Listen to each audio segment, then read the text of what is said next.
Welcome back to my channel, and today I will be talking about peculiar matters, so you can laugh a little bit, verify everything, and do not believe every word I'm saying.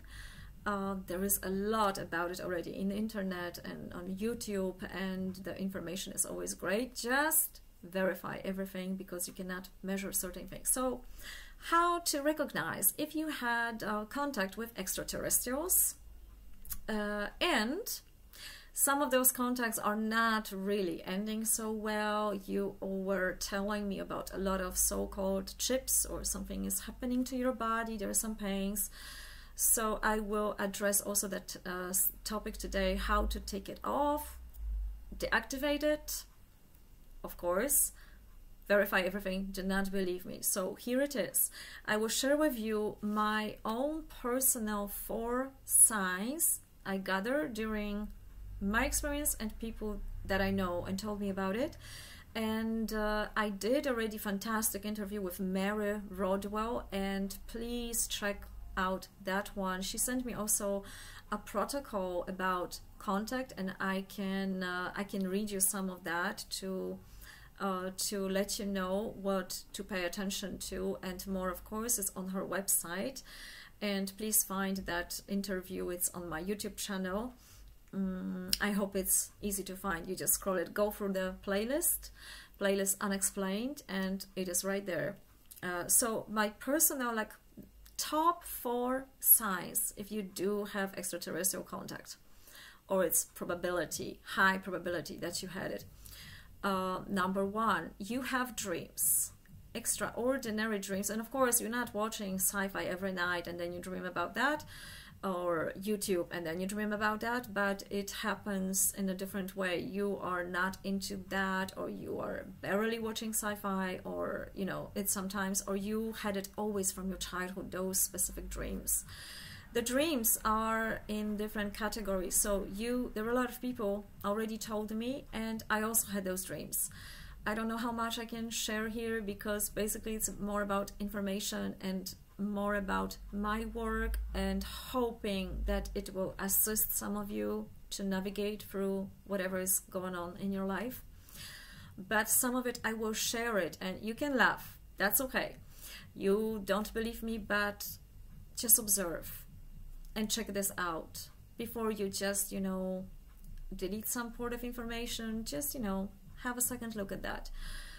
So dreams about giving birth to babies, whether on the ships or whatever location is, about being taught and knowledge in the different languages, and guys about being, you know, having also gathering genetic material for the babies or so. So these are those kind of dreams that are peculiar. You are in a laboratory or someone is operating on you, those sort of weird dreams. Or even coming in an astral plane, like you hear sound, you hear noise, you see lights outside, and you are in a half sleeping and you have this paralysis during the dream. You cannot move. So that's number 1. Number 2 from my top 4 is time. You missing time. So you went for 1 hour, and then 5 hours later you realized, what were you doing for those hours? You don't remember. And sometimes it's hard to trace, because we are more often act on automatic pilot. We just rush. We don't think consciously for most of the day. Number 3 are signs, physical signs on your body. So if you go to sleep and the next day you wake up with bruises, cuts, thank you for sending that material to me. I saw it. I'm not gonna show it. It looks peculiar. So those bruises or cuts that they don't heal, or they stay for a long time. Some spots close to your ears, your neck, spine, especially, I don't know why, but very attractive is the lower back of your spine. And there's always a lot of people saying that there's always something there in the lower part of the spine, whether it's right or left side.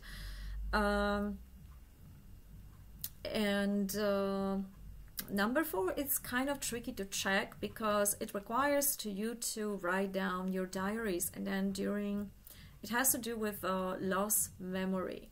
So if you are going through some extraordinary experience and you write it down and you make a note that it happened this year, and then a few years later you go back to that and you read that and you sort of don't have that memory, that's weird, right?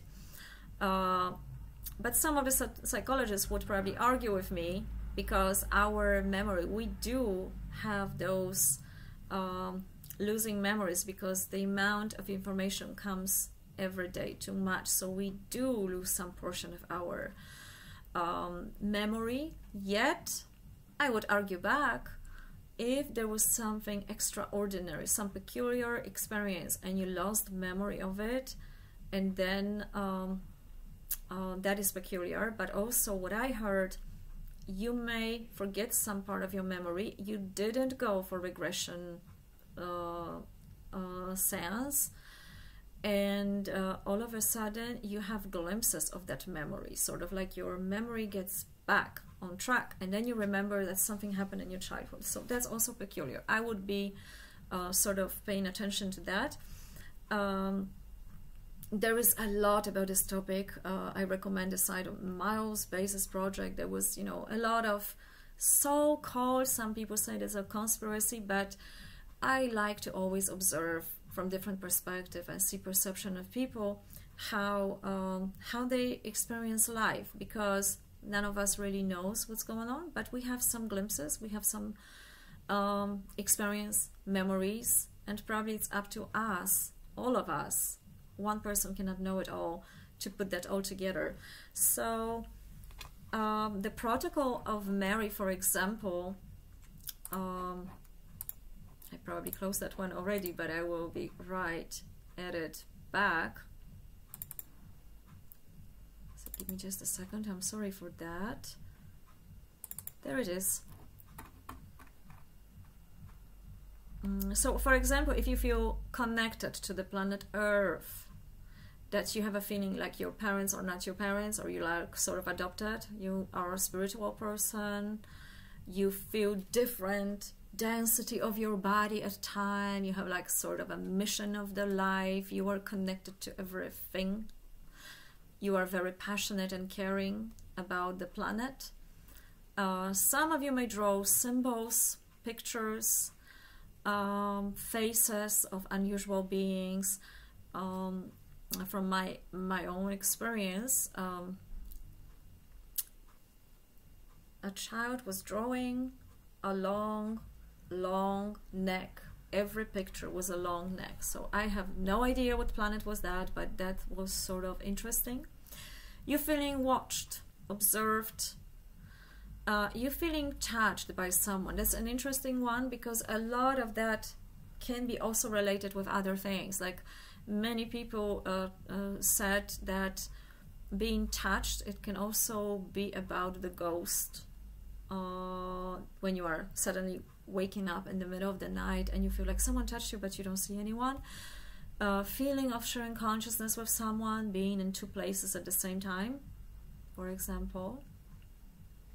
Being on a vegetarian diet, but I also think from my personal opinion and experience that you are natural vegetarian. You just don't have this urge to eat meat.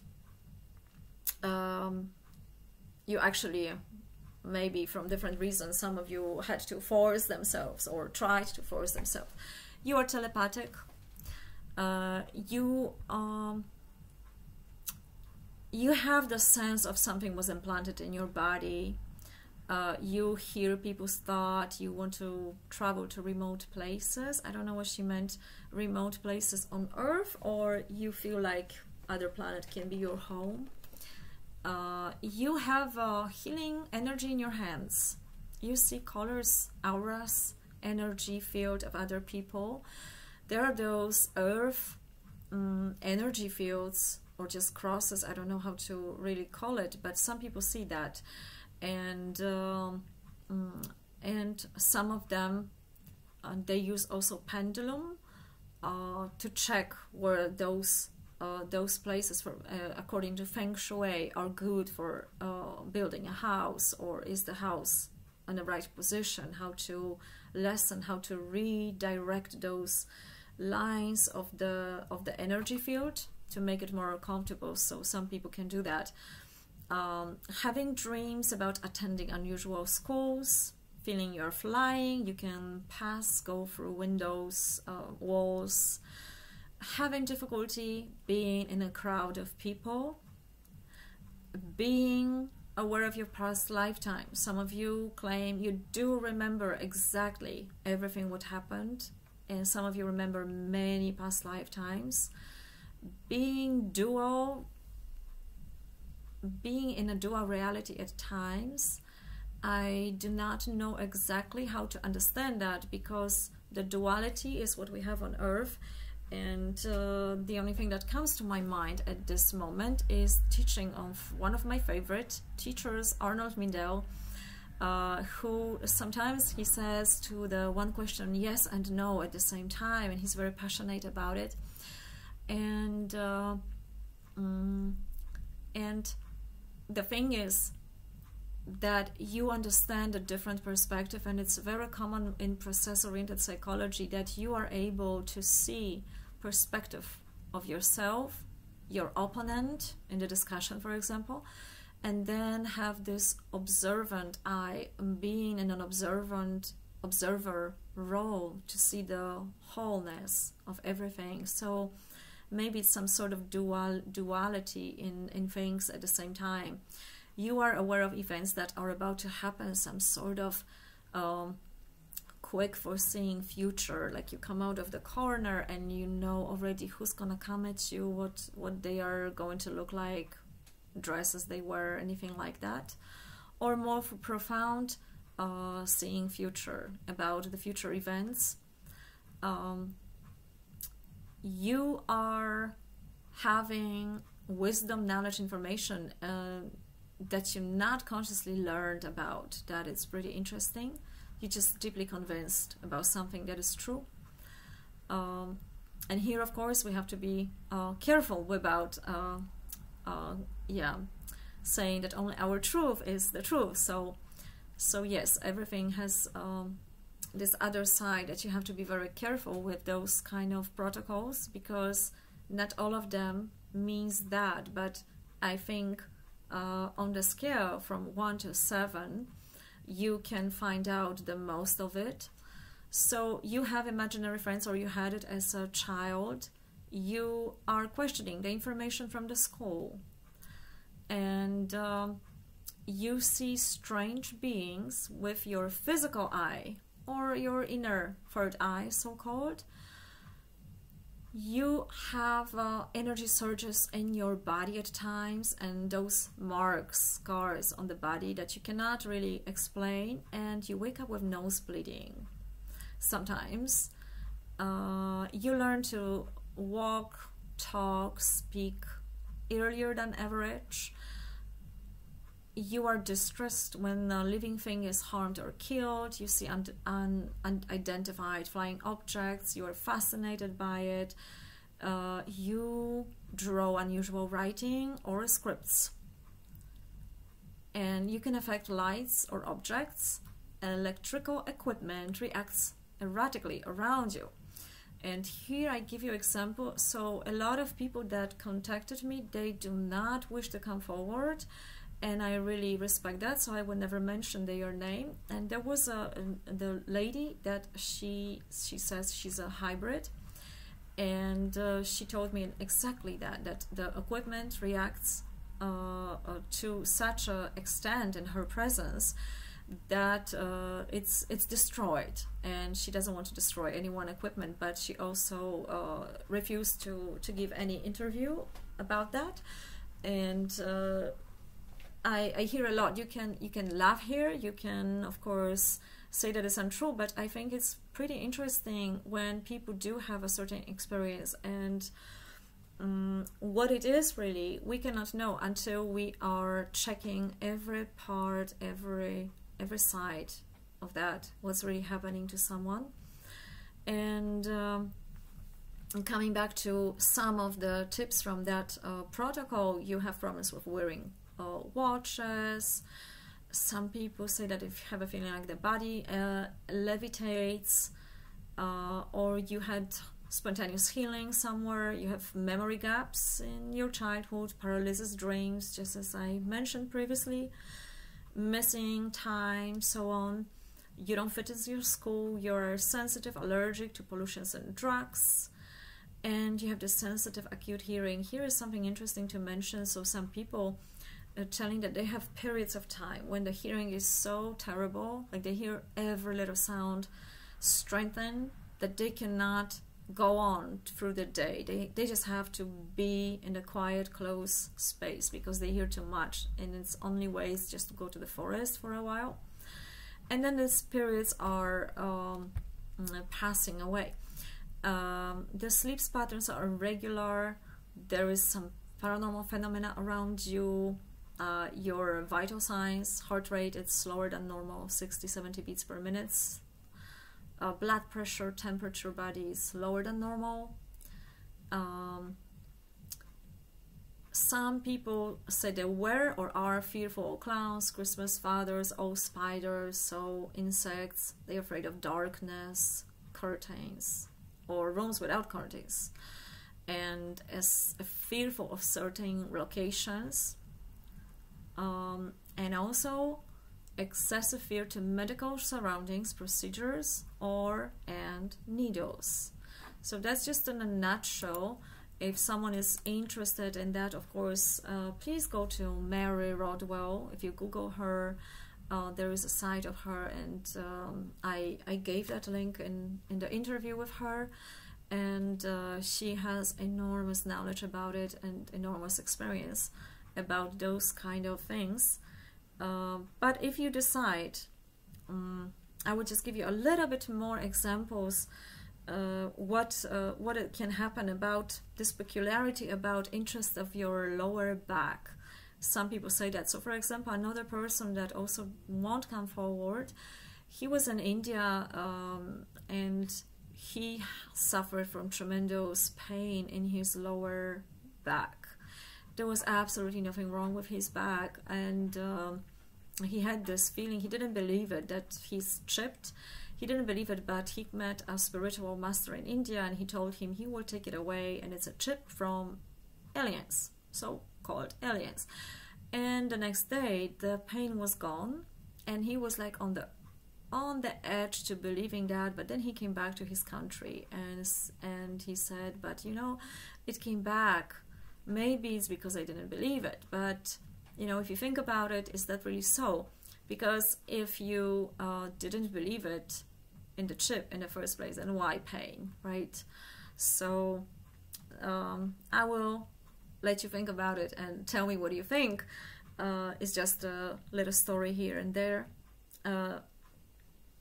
There is also, I had that experience with a lady in Los Angeles before my altar meeting. I was sitting there with a man who was a psychic, and all of a sudden there was a lady crying, coming inside and asked to talk to someone because she has this contact quite often with extraterrestrials. They do some sort of observations on her, and then after that she has a feeling like someone is breaking into her house.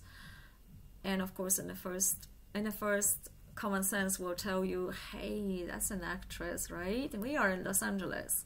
So also interesting, and whatever that was, it was pretty peculiar, I would say. There is a story.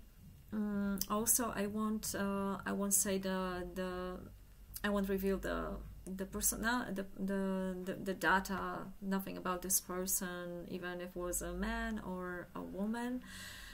But this is a case from Men in Black, sort of Men in Black, or maybe.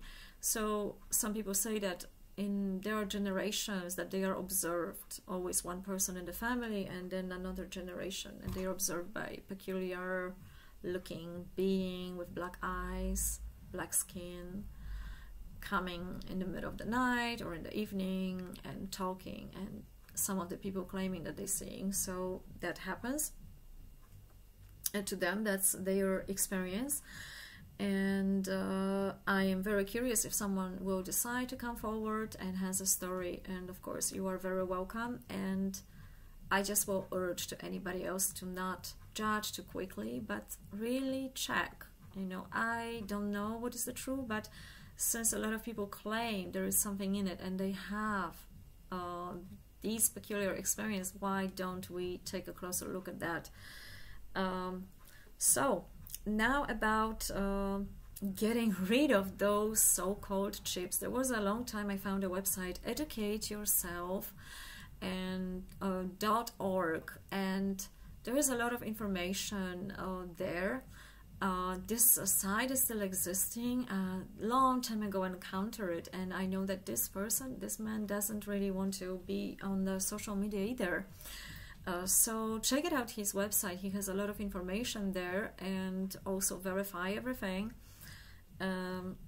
And considering taking off or deleting or neutralizing those foreign objects in your body, sort of story from Blue Book Project. I know a person that told me that he was very much eager to have a connection with extraterrestrials, and a dream came true. And it wasn't so fun, because the moment he felt like something was implanted near something in his head, near the ear, he felt tremendous headache. And then he said, oh, they lose my respect because I thought they are more intelligent and they have a really, really great technology out there. Apparently not. I do not want this. Since the man was very Catholic and praying a lot, and he had some also healing powers, it took him basically a longer prayer to take it off. But I know that a lot of people say it's not that simple. It comes in and out, and some people say that they can neutralize it, they cannot take it out. It's permanent. I do not know. I wish if someone knows, let me know, write me. If you are not willing to come forward, you can write me a private message. It's pretty interesting, but the most what I heard is mostly powerful is a prayer, and it doesn't matter what kind of prayer you use, what religion you were born, or even if you do follow your religion or not, the power of prayer, your intention can make that miracle happen. Another one is also the commands. I did 2 interviews, unfortunately in Polish language, so if someone who's listening speaks Polish at the same time, please, if you know someone or you would like to translate those interviews with Ewa Habros, Joanna Chełmicka. They are talking about psychobiology. But I also had an interview with Jason Thompson, which is also talking about decoding, yet about family tree. So, you know, in this, there is those commands like recognize the truth, and those simple commands can also show you if what you are imagining is just imagination, or I mean seeing, it's just an imagination, or there is really something into it. Because if you say recognize the truth, and this image will lessen, it will dissolve, then probably it was part of, they say, sort of, you know, junk from the DNA or junk information stored in your body or something like that. So the other thing, besides the prayer, is those commands that you can use. It you can also create your own prayer or working with your own visualization. Be very careful when you go to someone that claims, that takes off these things. And I do not. Some of the comments, I just want to make sure and clarify that I am not a psychotherapist in terms of psychology, traditional psychology. I'm a coach. I'm helping if I can. I connect different schools. I took a lot of workshops, and I also did post-diploma studies from psychotherapy connected with movement, and I learned a lot of interesting techniques, Alexander, process-oriented psychology, some of the dance therapy, auto-hypnosis, auto-suggestion, NLP, Silva, and all these kind of things. It's really cool, but you have to do them. So before you go to any practitioner, and if you are not able to see energy, feel it, follow your intuition, these people can tell you anything. So please rely on someone recommended by someone. Otherwise, unfortunately, these things have still a lot of bad connotation, and no wonder, because if you cannot check something, verify something, it can be really easily abused, and there are still a lot of charlatans out there. So be very, very careful about it. Try it to yourself first, and then if you really know someone, search, and be very, very careful. Never go for help if you are desperate. That's the most important part, because then you are easily about to make a mistake, and you are not balanced in yourself to make a right choice, to see the right, to make a right decision. All right, so the power of prayer, some of the signs you can pay attention to. I hope that will be it. Let me know what you think about it. And I remind, we are in the zone of unexplained and phenomena that is in our experience, and we are searching for what is true and how to verify it. So be cautious and have a wonderful day. Bye bye.